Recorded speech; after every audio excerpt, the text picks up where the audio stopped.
bienvenidos a Stock Disponible, bienvenidos al escenario del poder, bienvenidos a Vía X, bienvenidos a estas entrevistas que van marcando la sociedad, entrevistas que van haciendo y vamos a entendiendo el país que estamos construyendo.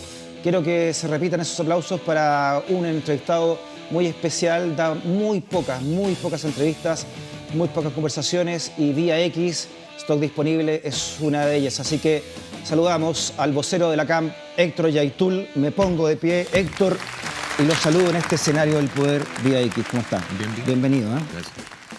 Bueno, por eso le decía, ¿no? Gracias por la entrevista, Héctor. Por esto. Están sacando un libro, vienen a lanzar un libro a Santiago, lo lanzaron ya en julio en Temuco, ¿verdad? En la Araucanía. Chemka Rakidwam, ¿está bien pronunciado? Correcto. Pensamiento y acción de la CAM, ¿no? Un libro que relata desde el 97 en adelante hasta la Operación Huracán lo que ha sido la lucha de la CAM. Exacto. ¿Por qué? ¿Por qué sacarlo? ¿Por qué hacerlo, Héctor?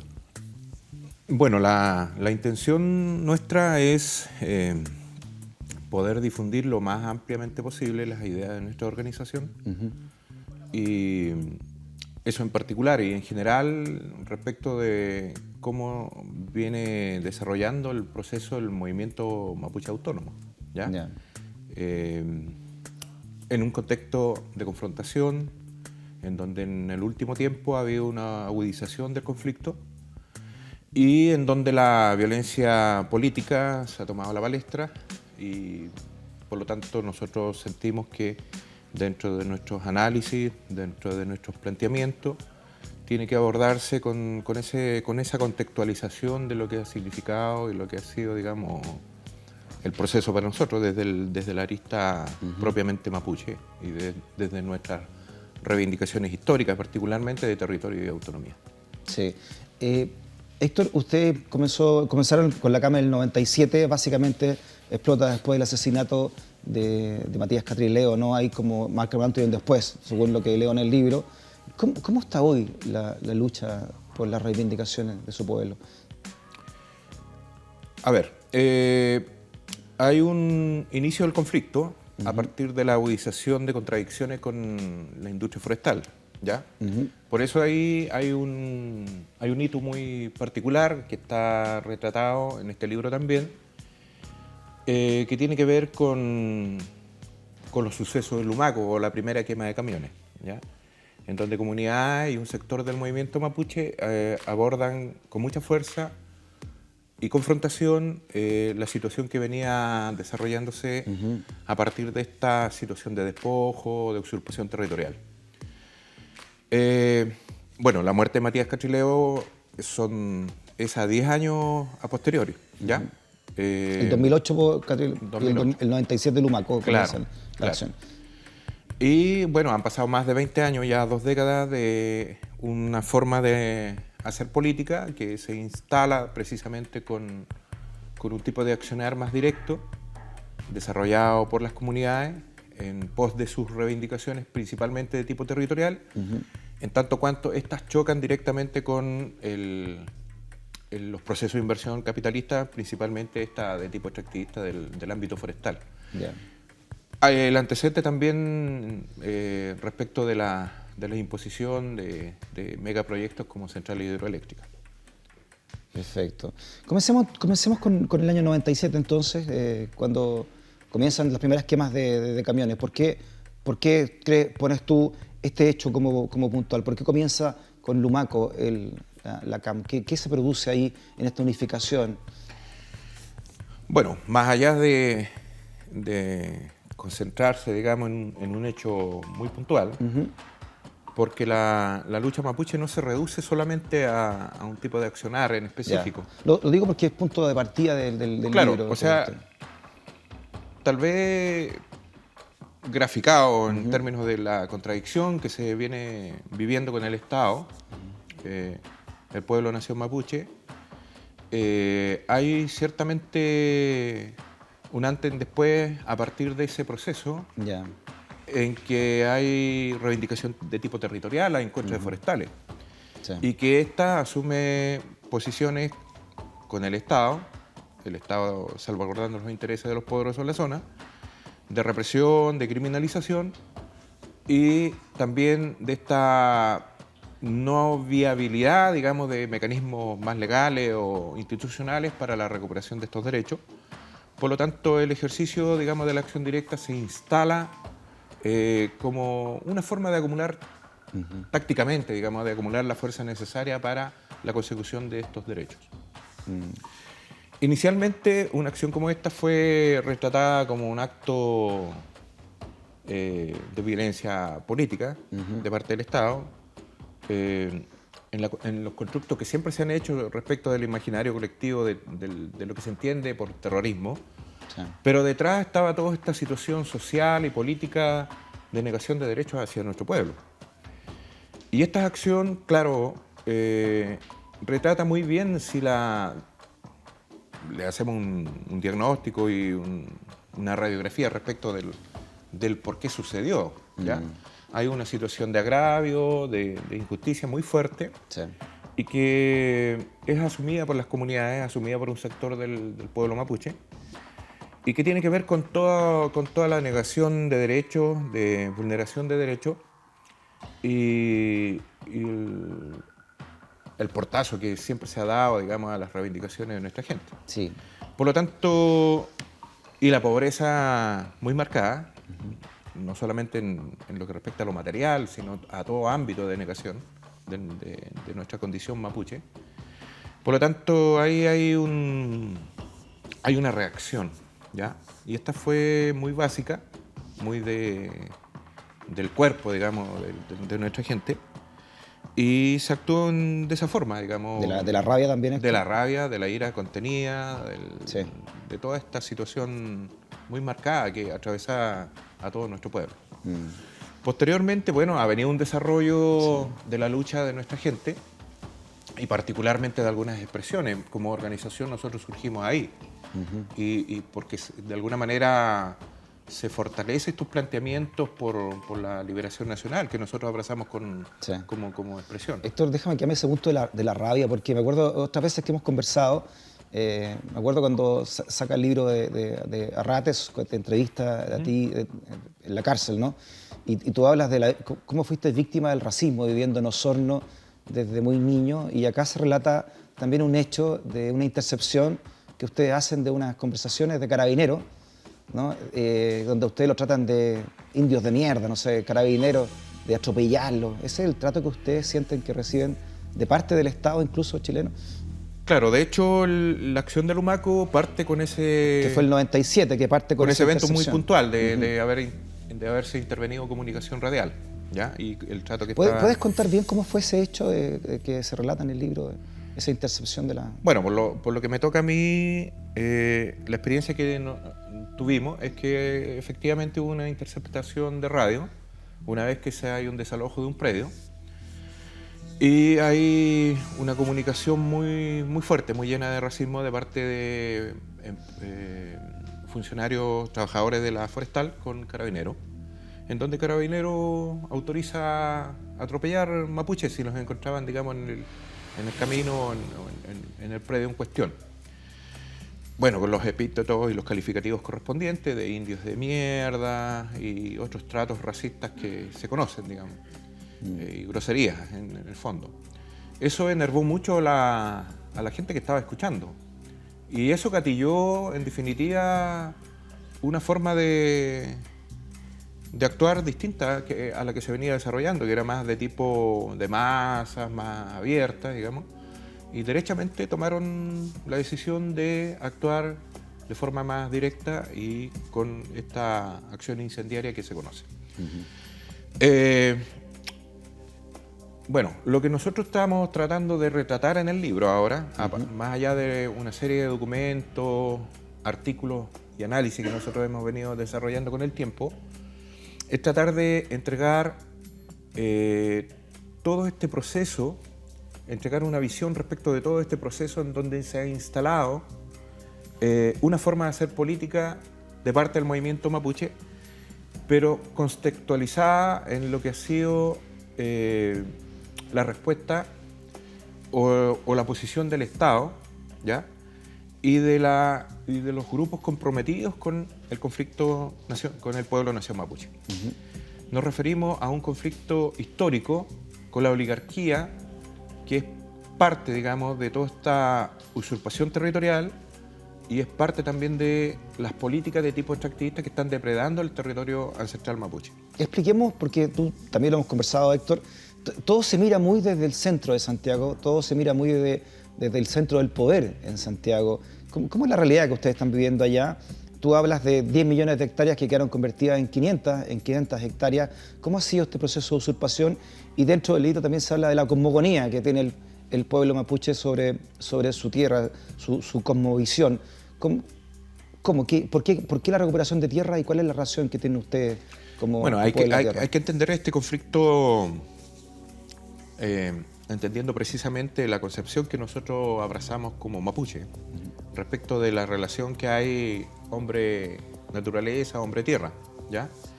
Hay una relación muy potente que tiene que ver con esta concepción misma del ser mapuche, del ethos mapuche o de la naturaleza nuestra. Hay toda una historia respecto de la defensa territorial y la defensa por la libertad y la soberanía de nuestro pueblo, ¿ya? Nuestro pueblo fue una nación, de hecho, en antaño, y esta situación sufre una crisis, hay un hito ahí que marca un antes y un después en la historia de nuestro pueblo, que tiene que ver con la usurpación de nuestros territorios. Precisamente esta pérdida de más de 10 millones de hectáreas, sí. Se habla incluso de 3 ¿De cuáles de todas las usurpaciones parte? Porque están en el siglo XIX, está toda la llamada, entre comillas, pacificación de la Araucanía, claro, pero también está la dictadura cuando mete las forestales, digamos. Claro, de hecho, estos dos hitos son como muy relevantes. Uno es la ocupación de la Araucanía en esta parte, en el Gulumapu, y denominada campaña del desierto en el lado argentino, o el Puelmapu, sí. que da un escenario a partir de ese hecho de que desde ese entonces nuestro pueblo empieza a vivir un estado de opresión y sometimiento de parte de los estados, ¿ya?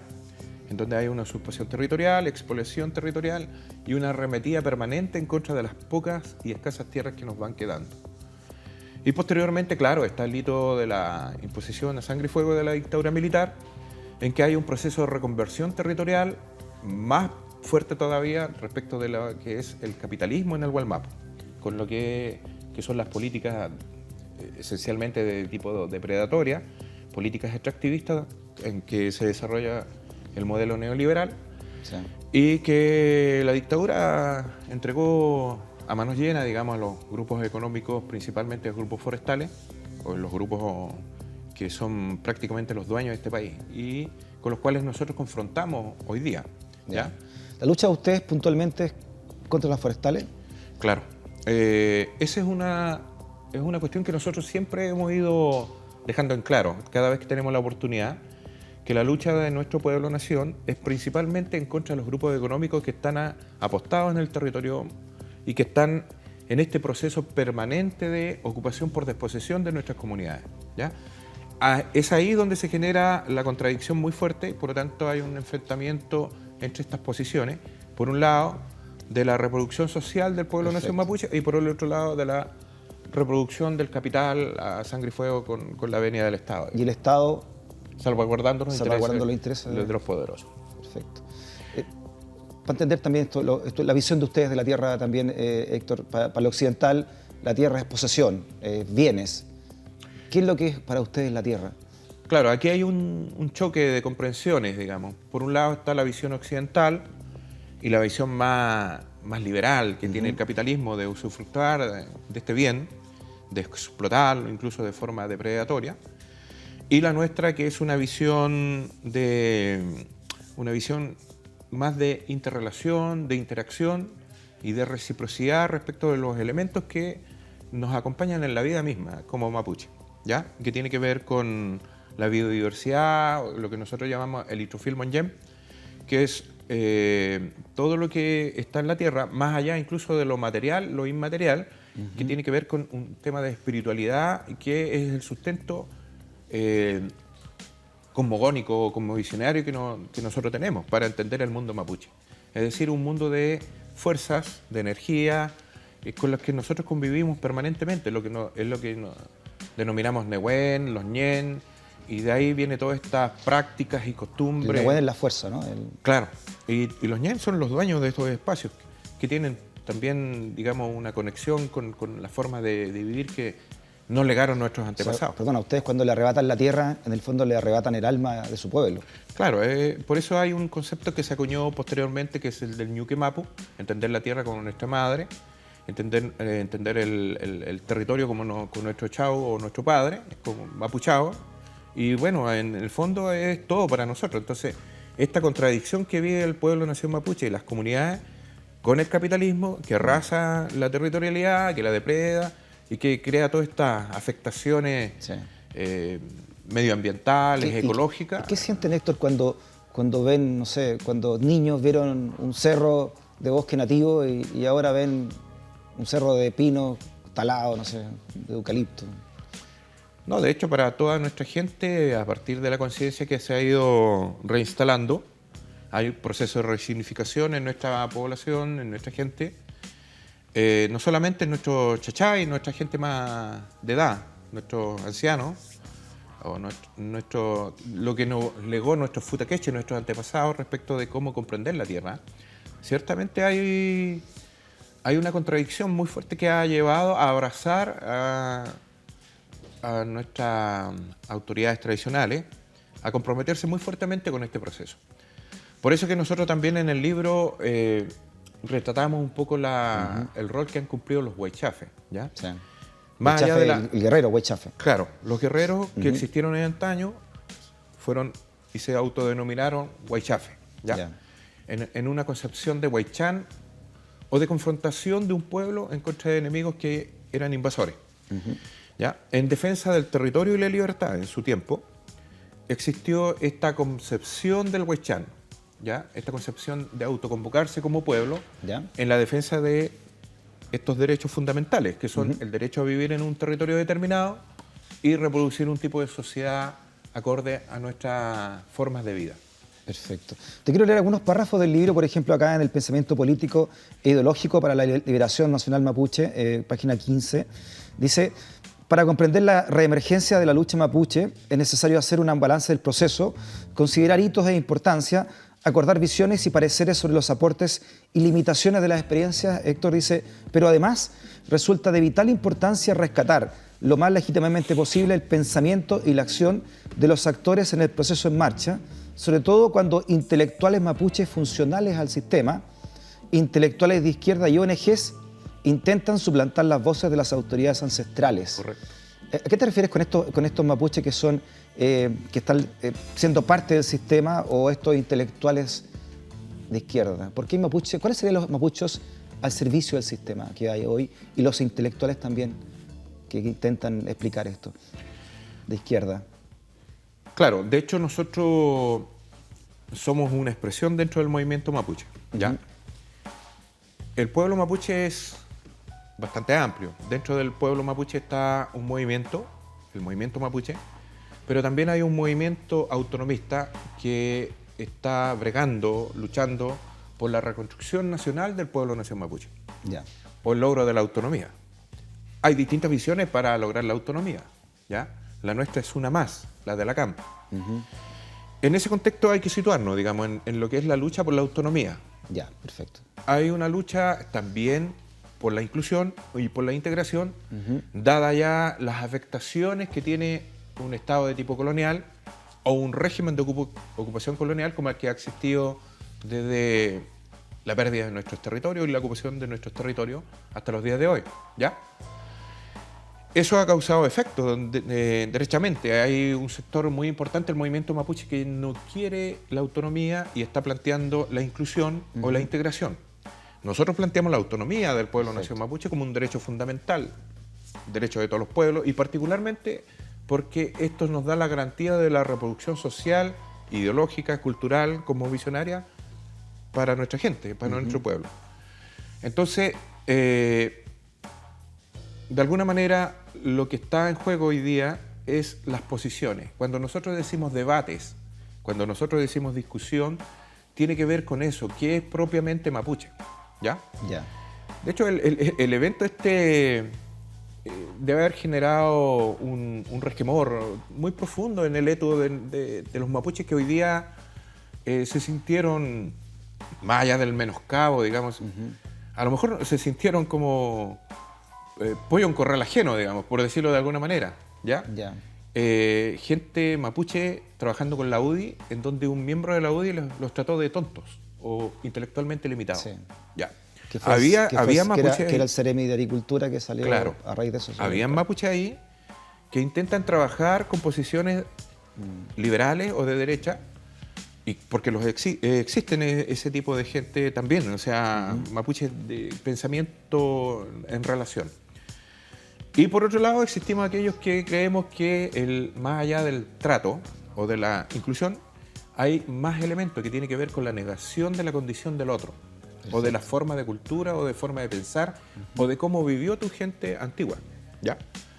Y tiene que ver con eso, el racismo discursivo o el racialismo permanente que existe de parte del poder, que no solamente está en los grupos económicos, sino que está instalado, digamos, en una forma o en una construcción de un tipo de sociedad. Por lo tanto, cuando nosotros luchamos por la autonomía, tratamos de reconstruir un tipo de sociedad que nos legó nuestros antiguos, ¿ya? Y que es la que pensamos es la que nos corresponde. Perfecto. Claro, como toda nación, hay distintos tipos de mapuche, ¿no? Me imagino, o sea, ideológicamente también hablando, como tú lo dices, ¿no? Y en ese sentido, Héctor, ¿qué representaría entonces el senador Francisco Huenchumilla dentro de este contexto también político que se está viviendo? En el libro que estamos hablando, Pensamiento y Acción de la CAM, y tú dices, para nosotros el demócrata cristiano Huenchumilla es un miembro de la vieja guardia de la concertación. ¿Qué significa eso? ¿Qué encierra ese concepto? Bueno, lo que venía explicando respecto de las distintas expresiones al interior del movimiento mapuche, hay un grueso dentro de este que tiene que ver con la inclusión y la integración. Seguramente a don Francisco hay que ubicarlo en ese ámbito, ¿ya? De que hacer político. Él es, si bien tiene ascendiente mapuche, él representa, sin embargo, a la clase política. Él es militante de un partido tradicional, como nosotros lo definimos, de la vieja guardia del quehacer. La Democracia Cristiana es un partido que abraza muy fuertemente un tipo de pensamiento, ideología, en función al establishment, que ha sido la constante en la dominación hacia nuestro pueblo, ¿ya?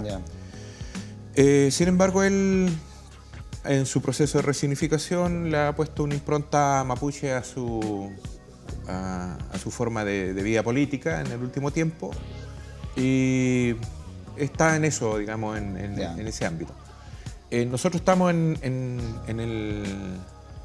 el plano, digamos, de la lucha por la resistencia, por la reconstrucción nacional, y en el movimiento autonomista, y claro, hay bastantes diferencias con el senador.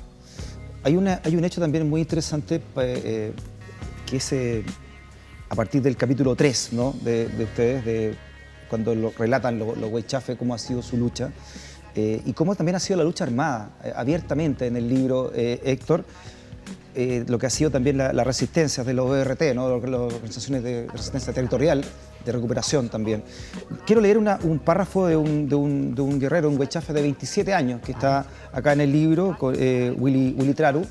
Dice: nos acercamos lentamente porque había un peladero, ese lugar ya se encontraba explotado, tuvimos que dar una vuelta hacia el lado posterior y por entre los arbustos de pino, que no superaban los 2 metros, ingresamos y al llegar hacia arriba, en algún momento, casi a punta de codo y a muy baja altura, nos acercamos a donde había un container. Ahí nos detuvimos un rato, nos miramos y al mirar nuestro sector vimos 2 grúas. Entonces, cuando decidimos salir porque pensamos que era posible, la gente no hubiera visto desde adentro, en fin, dice, al principio no se veía presencia policial en las 2 máquinas, por lo que un Peñi y yo procedimos a hacer disparos de escopeta en contra de ellos, de ellas, digamos, de las máquinas.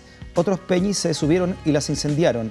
Eran 2 máquinas retroexcavadoras grandes. 100 metros más lejos estaba el aparcadero grande donde encontraban las máquinas forestales y camiones de grúa, todos pertenecientes, dice, a la empresa de contratista Covilí, ¿no? Y también hablan de enfrentamientos con carabineros, a balazo, digamos, con armas. Tuvieron que parapetarnos sin por qué.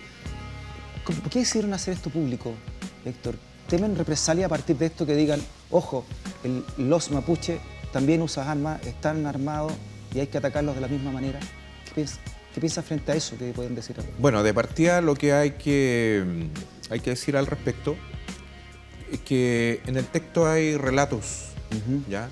De distintos ORT, Sí. que son estos órganos de resistencia territorial, que a través del tiempo se han convertido en un actor fundamental en este conflicto con el Estado y principalmente con el sistema capitalista, principalmente forestal. Y ellos quisieron sacar la voz, ¿ya? Y se les dio la posibilidad en este texto porque representan de alguna manera también una forma de lucha muy legítima, a nuestro juicio, respecto de cómo acumular la fuerza necesaria para la recuperación de estos derechos políticos y territoriales de los que nosotros somos parte como movimiento. ¿Ya? Pero es primera vez, disculpa, Héctor, primera sí, vez que lo es que lo un hacen hecho tan abierto, inédito. ¿no? Sí. Son relatos que nunca antes se habían hecho, ¿ya? Tienen la legitimidad de que fueron autorizados por sus autoridades tradicionales, por la organización, ¿ya? Por la CAM. Por lo tanto, y también en la necesidad de poder graficar de forma más íntegra y transparente cómo se desarrolla precisamente el conflicto entre el Estado y nuestro pueblo, ¿ya? Ahora, hay 2 décadas de violencia política, ¿ya? Y esta realidad no ha sido lo suficientemente cubierta por los medios, dada esta situación de que la mayoría de los medios son cajas de resonancia del poder, ¿ya? Perfecto. Pero la voz de los huaychafes, figura principal en este conflicto en el último tiempo, actores que se han transformado incluso en entes políticos, porque su lucha es eminentemente política, tiene que ser retratada, ¿ya? Ellos no están entregando una versión respecto de lo que es la lucha armada. Ellos están entregando relatos de acciones directas que tienen que ver con estas acciones de sabotaje que están publicitadas, están por los medios de comunicación, que son principalmente en contra de maquinaria, en contra de insumos y de todo lo que significa en concreto la actividad de las forestales en territorialidad, en reivindicación, ¿ya? Perfecto. ¿Y cuando de esas acciones han salido también fallecidos del otro lado, digamos, eso es efectos colaterales? Estamos hablando de los ORT, no estamos hablando de otro tipo de expresión. Perfecto. Ya, ellos se hacen responsables de las acciones de sabotaje en contra de intereses del capital. Ya.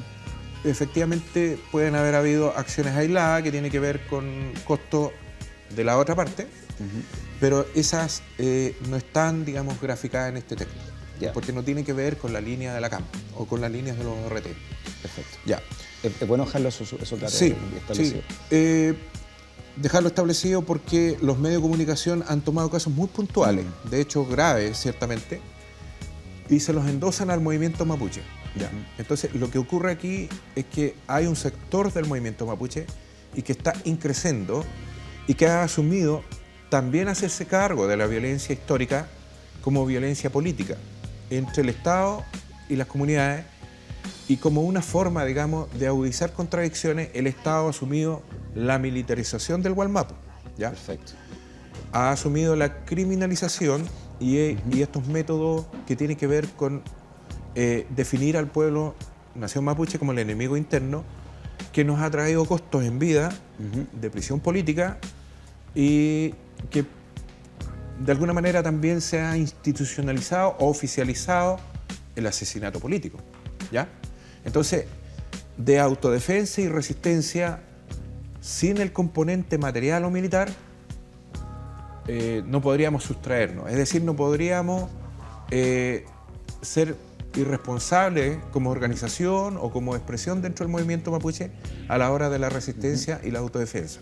Sí, porque el tema armado no lo impone el pueblo nación mapuche, lo impone el Estado chileno, toda vez que en un actuar de tipo criminal y genocida continúa avasallando en contra mapuche a la hora de la reivindicación territorial y política. Sí, tú me dices, incluimos relatos de Huichafe, ¿no?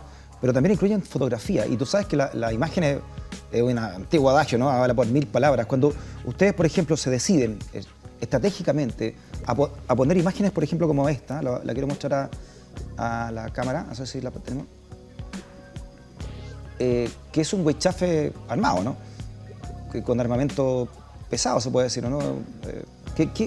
¿Temen ustedes alguna represalia a partir de esto? ¿Y qué hay detrás de la decisión también de publicar una fotografía así? ¿Cuál sería la represalia que hasta el momento no ha existido, digamos? No sé, que les metan la ley antiterrorista y ya se la han puesto, digamos, nuevamente, digamos.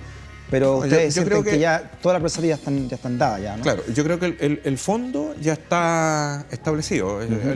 Cómo contextualizar, cómo debatir respecto de una realidad es lo que nosotros estamos tratando de llevar adelante, no solamente a través del texto, sino a través de la discusión a todo nivel, digamos, ¿ya? Un debate general, incluso más allá del mundo mapuche, del movimiento mapuche, hacia otro campo, digamos, en lo que es la sociedad civil. ¿Por qué? Porque efectivamente hay un conflicto con el pueblo nación mapuche, que no lo instaló el pueblo nación mapuche, lo instaló el Estado toda vez que salvaguarda los intereses de un tipo de Estado genocida, colonial, que está al servicio de los poderosos y que se niega a la devolución de estos derechos fundamentales de territorio y de autonomía. Y que la respuesta permanentemente es de tipo violenta. Te cambio la pregunta, Héctor. Ahora, ¿qué es lo que nosotros planteamos con toda esta situación? No solamente de graficar huichafe o mapuches organizados y con esta capacidad de autodefensa y resistencia, sino también de todo lo que significa el control territorial, la reivindicación, el pensamiento y la defensa de la cultura. O sea, hay un abanico muy grande de lo que es la lucha mapuche, ¿ya? Pero la respuesta del Estado ha sido de tipo militar, no ha sido político. ¿Esta es una respuesta y por lo tanto, a la militarización del Estado? Exactamente. Es una respuesta a la criminalización de la protesta social mapuche. Perfecto. Es una respuesta a la militarización del Estado, al asesinato político, a la prisión política y al avance descomunal, genocida de parte del empresariado, toda vez que insiste en desarrollar un tipo de economía extractivista depredatoria. Ahora, el punto es que la solución debería ser política, todo el mundo así lo plantea, pero en los hechos no es así. Y tenemos casos como el caso Huracán, el asesinato de Camilo Catrillanca, los allanamientos, la prisión política, la persecución política, la imposición de la ley antiterrorista, que son prácticamente declaraciones de guerra. Es decir, se instala un escenario bélico en contra del movimiento mapuche. ¿Ustedes sienten que el Estado chileno le declaró la guerra? Hace rato. Siempre hemos estado en guerra. O sea, ¿ustedes están en guerra hoy? Siempre hemos estado en guerra. Desde el momento de la ocupación de la Araucanía, que fue un acto de guerra militar a sangre y fuego, en donde se asesinó y se masacró, actos de genocidio para la usurpación territorial. La mantención de este régimen de ocupación ha sido de tipo militar. El tratamiento que ha tenido el pueblo mapuche siempre ha sido un tratamiento de ocupación militar de nuestros territorios y de nuestras reivindicaciones a la hora de las reivindicaciones, ¿ya? Por lo tanto, lo que exige hoy día el pueblo nación mapuche es también su derecho a la rebelión. Así como en tiempos de Pinochet, los sectores comprometidos con la democracia, comprometidos con los cambios, plantearon el derecho a la rebelión como derecho fundamental dentro de la Declaración de Derechos en el Mundo. El pueblo mapuche también tiene el derecho a plantear la rebelión toda vez que está amenazado en sus derechos fundamentales de territorio y de vida mapuche. Nos quedan pocos minutos, pero ¿cuánto influyó en el lanzamiento de este libro el caso Huracán, del cual fuiste víctima tú personalmente, y el asesinato de Camilo Catrillanca? El caso Huracán es un hecho muy significativo a la hora de graficar cuál es el tratamiento que recibimos como pueblo nación mapuche. ¿Por qué? Porque más allá del involucramiento de los agentes del Estado, de la policía, que actuaron a rienda suelta a través de un montaje, ¿ya? De hecho, ahora hay informes de inteligencia que se están filtrando que tienen que ver con la utilización de agentes Sí, encubiertos. lo dice CIPER, ¿no? Lo lanzó Claro, después CIPER, ¿no? y otros métodos de tipo investigativo que nunca tuvieron control, ¿ya? Que fueron supuestamente desarrollados al amparo de la ley de inteligencia, que tampoco tiene un control de tipo judicial o político por el parte del Estado. Más allá de la utilización de la ley antiterrorista, ¿ya? Que nosotros y el movimiento del derecho humano siempre se ha cuestionado y que los organismos internacionales han sancionado muy fuertemente al Estado chileno. Y sin embargo, hay herramientas que sobrepasan la legalidad. Nos piden a nosotros los mapuches sujetarnos a la legalidad, al Estado de Derecho, ¿ya? En circunstancias que no es el Estado siquiera el que respeta la legalidad del Estado de Derecho. Disculpa, tú tuviste al fiscal Moya armado, según tus declaraciones, cuando te detuvieron. Claro, estamos hablando de un tipo de Far West en la Araucanía o en el Gualmapu. Fiscales armados con prerrogativa. Yo denuncié al fiscal Moya no solamente porque me detuvo de forma militar, sino porque tenía un séquito de informantes pagados. ¿Con qué recursos? Y precisamente la ley de inteligencia financió esto que se está filtrando y denunciando de parte de CIPER Chile, en donde hay agentes que funcionan y trabajan fuera de la legalidad, porque si hoy día hay entre comillas, una suerte de volador de luces en la discusión de la ley antiterrorista, para imponer medidas más intrusivas, otro tipo de medidas especiales que doten al Ministerio Público en la persecución del pueblo nación mapuche, porque aquí estamos hablando derechamente que hay un tipo de legislación en donde se está llamando a los parlamentarios, a la clase política, Sí. a legislar respecto de un instrumento, ¿ya?, que surge en tiempo de la dictadura, Sí. que se ha utilizado mayoritariamente en contra del pueblo nación mapuche. Y se Tú utilizó, dices que todo esto de las bombas también está siendo como excusa para reprimir y se aún más a tu utilizó pueblo. cuando el pueblo mapuche no tenía esta capacidad para la autodefensa. Es decir, ¿qué nos toca a nosotros? Si siempre se ha utilizado a la hora de las reivindicaciones territoriales, entonces el ejercicio que nosotros hacemos es o seguimos viviendo de rodillas o dejamos que nos maten a la hora de las reivindicaciones, o tenemos el derecho a defendernos a la rebelión como pueblo. Ese es el ejercicio que nosotros hacemos. Hay una querella contra el fiscal Moya ampliada, ¿verdad? La que presentaste. También hay otros agentes policiales, incluso los altos mandos. ¿Qué pasa con el poder político, no? Por ejemplo, la responsabilidad de Lewy, que estaba en ese momento como subsecretario del Interior. Claro, por eso el caso Huracán es emblemático en el sentido de graficar cuál es la posición del Estado en su conjunto. Aquí hay un involucramiento del Estado totalmente, ¿ya? Porque está la clase política. Está el gobierno de la señora Bachelet con la figura de Manuel Lewy siendo responsables políticos, la cara visible de un plan nefasto, siniestro como el plan Huracán, en donde se da la autorización a través de un general. ¿Quiénes crearon el plan Huracán? ¿Quiénes? A nuestro juicio, ¿Quién es la cabeza responsable de eso? a nuestro juicio la clase política con los servicios de inteligencia. A nuestro juicio. ¿Quién es? ¿A Porque hoy Lewy? día ¿Quién se es? Porque está puede ser develando. desde la presidenta Bachelet hacia abajo. ¿Quién sería, crees tú, esa Bueno, cabeza? La Agencia Nacional de Inteligencia, otrora la ANI, heredera de los tiempos de la DINA, de la CNI, actúa y tiene los alcances todavía en respecto de este tipo de operaciones y montaje en contra de nuestro pueblo. Quedó muy claro con el plan Huracán. De hecho, una de las filtraciones que sale en CIPER Chile indica que el responsable directo de un agente encubierto, está en los informes de inteligencia carabinero, es el capitán Ose. El capitán Ose es el que le da todas las instrucciones, amparado en la ley de inteligencia, de cómo debe funcionar y con qué recursos debe contar un agente que ya Perfecto. está en terreno. Hoy día se nos dice, y se pretende decir a la opinión pública, que se está discutiendo respecto de esta figura del agente encubierto, en circunstancias que siempre ha habido agentes, ¿ya?, que a nosotros no nos da ninguna garantía de que haya debido proceso o hay una persecución correspondiente de lo que es la lucha de nuestro pueblo. ¿Qué te parece en ese sentido, Héctor, que la presidenta Bachelet haya sido nombrada alta comisionada de Derechos Humanos de la ONU? Bueno, para nosotros es un fuerte contrasentido, ¿ya? Porque ella tiene una experiencia nefasta con el pueblo nación mapuche, ¿ya? En su gobierno fue asesinado Matías Catrileo. Ella, todas las oportunidades que tuvo, en su gobierno se aplicó la ley antiterrorista, en donde los estándares de prueba eran a través de los testigos protegidos, algo que está en cuestión y que ha sido duramente y sancionado por organismos internacionales que velan por el debido proceso.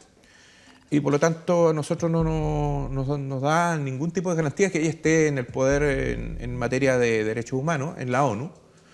Y lo único que nos resulta es comprenderlo dentro de lo que es este esquema de la gobernanza neoliberal, ¿ya? Porque más allá de un gobierno en particular que puede ser muy liberal, como este de Sebastián Piñera, muy de derecha, que defiende a ultranza los intereses de los poderosos, también está la clase política de lo que se llamó la concertación o la nueva mayoría, ¿Ya? que en este afán de administrar el modelo se contrapone con la lucha de nuestro pueblo por territorio de autonomía.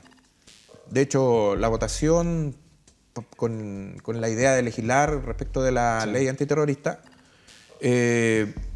hubo muchos que votaron y que pertenecen a la clase política supuestamente alternativa al modelo neoliberal, supuestamente alternativa a la derecha, ¿ya? Sin embargo, ellos votan a favor de legislar esta ley corta con el trasfondo de que van a legitimar esta ley espuria de los tiempos de la dictadura que les fue aplicado a ellos como organización y como partido, como expresiones. Eso a nosotros nos vuelve,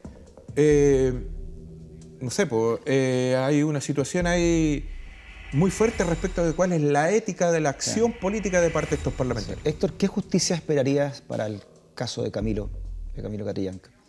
Para el asesinato de Camilo. El asesinato de Camilo Catrillanca fue un asesinato político. Fue mandatado por las autoridades políticas, por lo tanto hay mandos que están comprometidos, ¿ya? Está el caso del intendente en su momento que prácticamente lo justificó. Tú dices en el libro, tú lo conociste a él personalmente, tú dices en el libro que estaba identificado Camilo, que no fue una casualidad que hayan entrado al predio, ¿no? Claro. Y todo lo que ocurrió, ¿no? Claro. Él estaba identificado por los organismos de inteligencia. Y los organismos de inteligencia saben perfectamente dónde se estaban metiendo y contra quiénes estaban disparando, ¿ya? Esa es nuestra tesis. Las investigaciones que se han llevado dicen relación de que fue un asesinato político, ¿ya? Y cobarde, por la espalda y cuando estaba acompañado de un menor. Entonces, para nosotros las sanciones deben ser ejemplificadoras. Pero ¿cuál sería para ti una sanción ejemplificadora sobre este crimen? Lo que está pidiendo la familia, lo que están pidiendo los movimientos, el movimiento que acompaña esa demanda, digamos, por justicia por Camilo Catrillanca. Más allá del caso puntual de Camilo Catrillanca, que es muy grave, digamos, y que creó un hecho que socava, digamos, esta comprensión de lo que ha sido la intervención del gobierno de derecha de Piñera, porque está el plan de impulso a la Araucanía, que ha resultado un rotundo fracaso. ¿Qué sentiste cuando viste la foto del comando Jungla, ¿no? El presidente hablando atrás con la militarización de carabineros y eso, tanquetas atrás? Bueno, cuando llegó Piñera a asumir el mandato, una de sus primeras apariciones fue precisamente con el comando Jungla. Sí, no, que la foto es bien impactante, ¿no? Él dando el discurso y claro, atrás el comando formado, ¿no? Claro. ¿Qué representa para ti esa foto, ¿no? Cuando la viste? Bueno, fue prácticamente una declaración de guerra al movimiento que lucha por las tierras, que lucha por las reivindicaciones políticas y territoriales, por la autonomía, y una declaración de guerra al movimiento mapuche en general, a nuestro pueblo. Ahora, por ejemplo, también esta esta idea de legislar una agenda corta de la ley antiterrorista, en circunstancia que el contexto en que se desarrolla este conflicto no dice relación con expresiones de terrorismo, ¿ya? Para nosotros la resistencia no es terrorismo, la resistencia es un hecho legítimo de parte de las comunidades en defensa de su hábitat, de su mundo mapuche, incluso de la gente que tiene todo el derecho a defenderse a la hora de ser atacados por la militarización que se ha instalado en el Gualmapu. Sí. ¿Puedo terminar esta entrevista, Héctor, con un par de preguntas personales? Primero, de todos tus años de vida, al menos 10, ¿no? Prácticamente 10, lo has pasado en la cárcel. Acusado de diferentes cosas, con testigos que han sido bajo tortura, con pruebas falsas como ocurrió en la Operación Huracán, ¿no? ¿Qué va significando para ti eso, ¿no? Que hay 10 años, 9, 10 años de tu vida hayas estado en la cárcel. Bueno, es una situación dura en la prisión política. Por lo mismo, siempre nuestra reivindicación también es por la libertad de los presos políticos, ¿ya? Actualmente hay presos políticos. Pero, por otra parte, para nosotros es un honor, para los huaychafes, estar en lucha permanente por nuestro pueblo, por nuestros derechos, así como lo desarrollaron nuestros antiguos, y pagar los costos que haya que pagar. Nosotros estamos muy comprometidos con la lucha de nuestra gente, con el proceso que llevamos en marcha. Ciertamente que hay situaciones encontradas también respecto de lo que es la justicia. A nosotros se nos llevó a la cárcel sin un debido proceso, fuimos malamente condenados y bueno, hay que entenderlo dentro de lo que es la persecución política, hay que entenderlo dentro de lo que es la criminalización de la causa mapuche y por lo mismo seguimos sujetos, digamos, a este devenir, a esta forma que ha asumido el Estado, los poderes fácticos, respecto de los que estamos abrazando con mucha fuerza la justa y digna causa de nuestro pueblo. Has pagado ya un costo alto, 9 años de cárcel, 10 años de cárcel. Tu hijo también estuvo detenido por largo tiempo. ¿Y si ese costo es la vida, Héctor, estás dispuesto también a asumir eso? Bueno, eso ya está... La suerte está echada, digamos. De alguna manera nosotros estamos ahí dando la cara, incluso respecto de la opinión de gente que está luchando de verdad. Y está luchando en una entrega de su vida respecto de esta confrontación.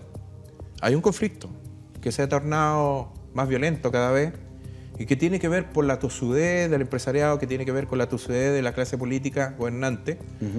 Y por lo tanto hay un compromiso de los huaychafes, hay un compromiso del movimiento mapuche autónomo, más allá de los puestos o de las garantías que pueda dar el sistema.